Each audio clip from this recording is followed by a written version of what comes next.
If you're anything like me, then you probably have a lot of ink pads, and in this video I'm going to share with you how I organize my ink pads and make them identifiable by color. I'm going to swatch out the colors that I have to see what other colors I want to add to my collection. Getting the ink swatches from the ink pad onto these swatch windows or these swatch panels can be a little tricky, and I'll show you a super easy trick that will make it a lot more fun. So what I'm using today are the Oxide Distress Inks by Ranger. It's the Tim Holtz line. If you own a stamp, you more than likely know this brand of ink. And I have 12 colors here that I want to make sure I don't order again, and I want to see what other colors I absolutely need to add to my collection. So I'm using black StazOn ink so that I don't have any smearing. And whenever you use an ink pad that has this protective cover on it, don't throw that away because it's important. It helps keep your ink pad from drying out. And these swatches, I carved many of them, many different styles, and I have a whole playlist on them. So I'm stamping off onto these full stick Post-its that I stamp once, and then I pull 3 sheets off and set it aside.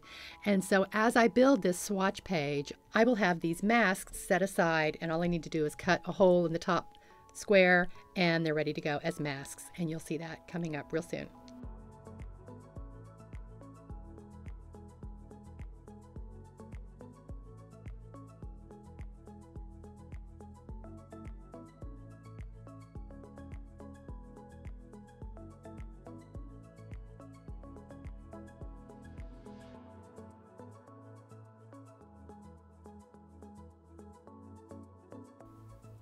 Now it becomes real obvious. Using my Fisker's blade and the little tiniest cutting mat that I have, I cut through the 3 layers of the Post-it notes, and these are ready to go so that I can just put them on top of each of the swatches so that when I go to apply the ink to the swatch, it doesn't interfere with anything else around it.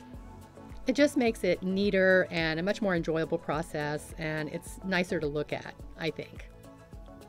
So you just simply place your Post-it right on top of your little swatch panel and very gently use your ink to apply it directly to the paper. And it is a little tricky. You do have to pay attention to the edges of the Post-it note, and moving the paper around helps. So once you've started this process and you get the understanding of it, then you just move on to the next color. Now keep in mind that these are full stick Post-its, and they're actually extra sticky.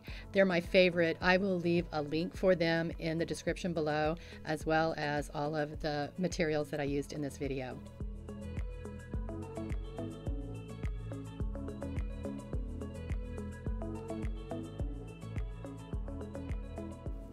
So I try to reuse the Post-its. If I think the next color I'm going to use won't interfere too much, I just wipe it off and use it again.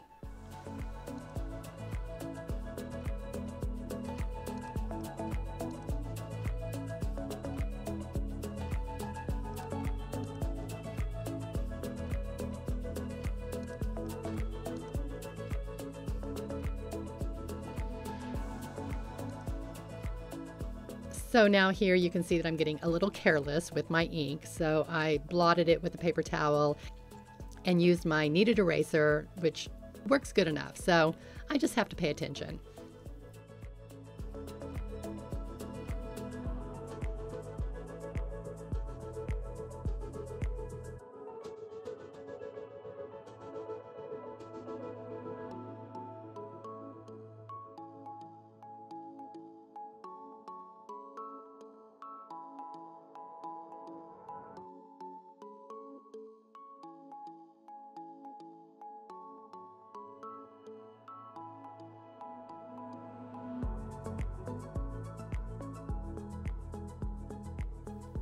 So here I do get a little of the green ink on the swatch panel on the right, so I just use a piece of scrap paper or my little 4x6 index cards, which I love so much, to help me protect that space, and then I come back in with my kneaded eraser. I have to say, I use my kneaded erasers so much in my studio. I use them for stamp carving. I use them to remove all the bits and debris from the process of the stamp carving that gets caught inside the stamp. And of course, they make great erasers. So I will leave a link for that as well, because I have come to find out that not all kneaded erasers are the same. The one I use is by Faber Castell, and it's my absolute favorite.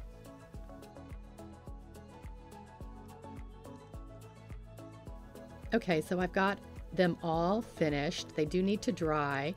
I even experimented with some mixing of the colors to come up with more colors, but that's another video. And of course I had to test it out on my art table paper. And so the little rectangle at the bottom is the perfect place for me to write the abbreviations for the name colors. I think it turned out really cool. I love these inks. I will say though, once they dry, the color really lightens up and it has a real chalky pastel kind of finish that I just love. So I use these rectangle sticker labels that I get from Ranger that work as little swatches on the outside of my ink pads, and I cut them in twos, and using the same technique that you saw me use for the swatches, I apply the ink to the sets of twos and then I let them dry. And then I put them on the opposite corners of my ink pad, and that way I can see from any angle what color that ink pad is. It's a great system and it works really, really well for me. You might have noticed that I keep my ink pads stacked upside down, and that is because it keeps all of the ink directly on the surface so that when I go to use the ink pad, it's got the most amount of ink directly coming in contact with my stamp. So I just naturally get in the habit of keeping them upside down all the time. And you know I had to hang on to these little stickers, so I found a place for them in the back of my sketchbook. Please be sure to subscribe if you haven't already, and I will see you in the next video. Thanks for letting me share this process with you.